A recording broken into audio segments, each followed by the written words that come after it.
नमस्कार मुलांनो, Excel tuition Goa board या चॅनलमध्ये तुम्हा सर्वांचे स्वागत आहे. या व्हिडिओत मराठी पाठ्यपुस्तकातील इयत्ता 10वीचा 8वा पाठ महावीर चक्रधारी मेजर भास्कर रॉय याचे लेखक आहेत ग. प्र. प्रधान. या पाठावरील प्रश्नोत्तरे आपण या व्हिडिओत सोडवणार आहोत. या व्हिडिओत आपण लार्ज क्वेश्चन सोडवणार आहोत. या धड्यातील small questions part 1 of Mahavir चक्रधारी मेजर भास्कर रॉय या व्हिडिओमध्ये ऑलरेडी अपलोड केलेले आहेत. हा पार्ट 2 ऑफ द व्हिडिओ.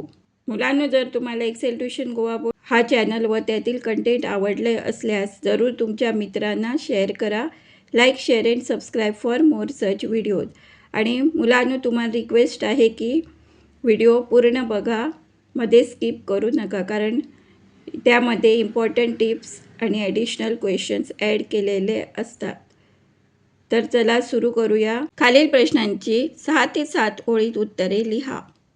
प्रश्न पहिला, मेजर भास्कर रॉयचे नाव ऐकता क्षणी लेखकाची अवस्था कशी झाली? उत्तर, गोडाजारी गावाजवळ गेलो की आपल्याला महावीर चक्राचे मानकरी भास्कर रॉय भेटतील. हे ऐकल्यावर क्रिकेटपटूंना भेटायला धावणाऱ्या शाळकरी मुलांचा उत्साह लेखकाच्या अंगात संचारला. जीप धावतानाचे धक्केही त्याला जाणवत नव्हते. जीप थांबताच एखाद्या मुलाने उडी मारावी तशी उडी मारून लेखक खाली उतरला. कधी एकदा आपण मेजर भास्कर रॉय यांना भेटतो असे होऊन गेले. अशी लेखकाची अवस्था मेजर भास्कर रॉय यांचे नाव ऐकताच झाली. प्रश्न दुसरा, भालो आच्छेन हे शब्द ऐकताच मेजर भास्कर रॉय काय म्हणाले? उत्तर, भालो आच्छेन हे शब्द ऐकताच मेजर भास्कर रॉय प्रथम आश्चर्यचकित झाले.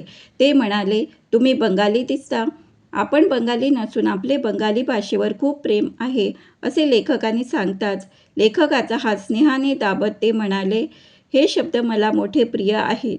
काही दिवसापूर्वी दिवसभर लढून थकून कॅम्पकडे मी परतत असे तेव्हा कॅप्टन चौधरी हा माझा मित्र दुरूनच ओरडून मला विचारायचं, भालो आच्छेन? आज तुम्ही तोच प्रश्न विचारलाच आणि ती आठवण येऊन मला एकदम बरं वाटलं. प्रश्न तिसरा, मेजर रॉयच्या मते खरी अमानुष्यता कोणती? उत्तर, युद्धामधली खरी अमानुष्यता आपल्या सहकाऱ्यांना तसेच मागे सोडून जाण्यात असते.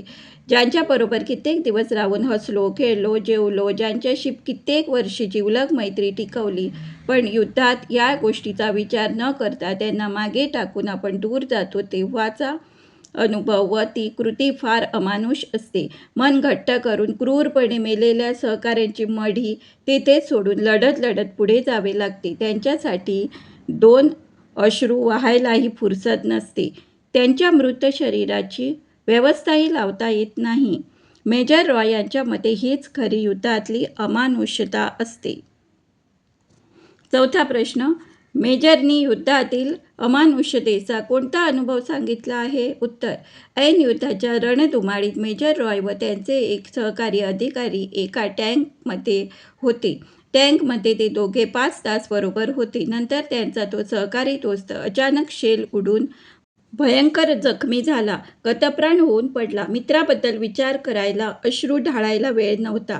शत्रूला मागे रेटण्यासाठी मेजर रॉय व इतर सैनिक अविश्रांत लढत होते. तो मृत मित्र चालवत असलेली तोफ पूर्ववत सुरू करण्यासाठी दुसऱ्या अधिकाऱ्याला बोलवण्यात आले. त्या अधिकाऱ्याला टँकमध्ये बसता यावे म्हणून मृत मित्राचे शरीर बाहेर फेकणे आवश्यक होते. दोघांनी क्षणाचाही विलंब न लावता ते प्रेत ओढून बाहेर काढले आणि तेथेच उघड्यावर फेकून दिले. तेव्हाच बंद पडलेली तोफ पुन्हा धडाडू लागली. मेजर रॉय यांनी युद्धातल्या अमानुष्यतेचा हा स्वानुभव सांगितला आहे. प्रश्न 5वा, कॅप्टन नायर यांचा संदेश येऊनही मेजर रॉयनी दारुगोळा चटकन का पाठवला नाही? उत्तर, संध्याकाळी 4 वाजता कॅप्टन नायर यांच्या लक्षात आले की दारुगोळा आणि पेट्रोल यांची तातडीने कुमक मदत यायला हवी. त्यांनी तसा बिनतारी संदेश मेजर रॉयना पाठवला. मदत पाठवतो असा प्रतिसंदेश त्यांनी पाठवला. अर्ध्या पाऊण तासात मदत मिळाली नाही तर पराभव स्वीकारावा लागणार होता. दारुगोळा व इतर सामग्री कशी व कोणाबरोबर पाठवायची ही खरी समस्या होती.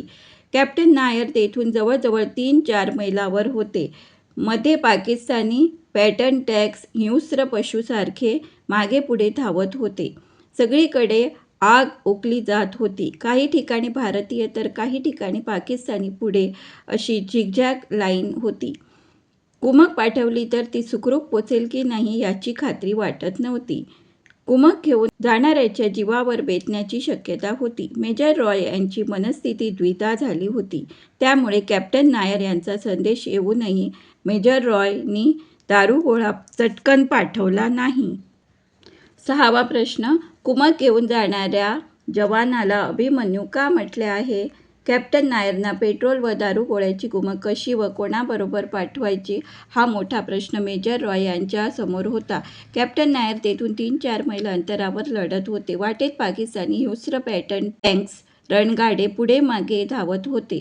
सुरळीतपणे जीप जाईल व कुमक योग्य स्थळी पोहोचेल अशी मुळीच परिस्थिती नव्हती. अशा स्थितीत एक 23 वर्षाचा जवान स्वखुशीने ती कामगिरी बजावायला तयार झाला. मेजर रॉयनी त्याला सर्व सूचना देऊन कुमकसहित डॉ. नायरकडे पाठवले. वाटेत भारतीय व पाकिस्तानी सैनिकांची झिगझॅग लाईन लढाईत गुंतलेली. पाकिस्तान्यांच्या हाती कुमक पडण्याची शक्यता नाकारता येत नव्हती. जीव जाण्याचाही संभव होता. सगळीकडे अगदी आग ओकली जात होती. स्वतःकडे घेतलेली जबाबदारी त्या जवानाने स्वतःचा जीव धोक्यात घालून यशस्वीरित्या पार पाडली. चक्रव्यूहात शिरावं तसा तो त्या रणखंडाळी जीप घेऊन शिरला. जखमी अवस्थेतही त्याने कुमक कॅप्टन नायरांच्या स्वाधीन केली व त्यानंतरच तो गतप्राण झाला. महाभारतातला अभिमन्यूही असाच चक्रव्यूह भेदून आत गेला होता. तो परत आलाच नाही. म्हणून कुमक घेऊन जाणाऱ्या जवानाला अभिमन्यू म्हटले आहे. Students, like, share and subscribe for more such videos.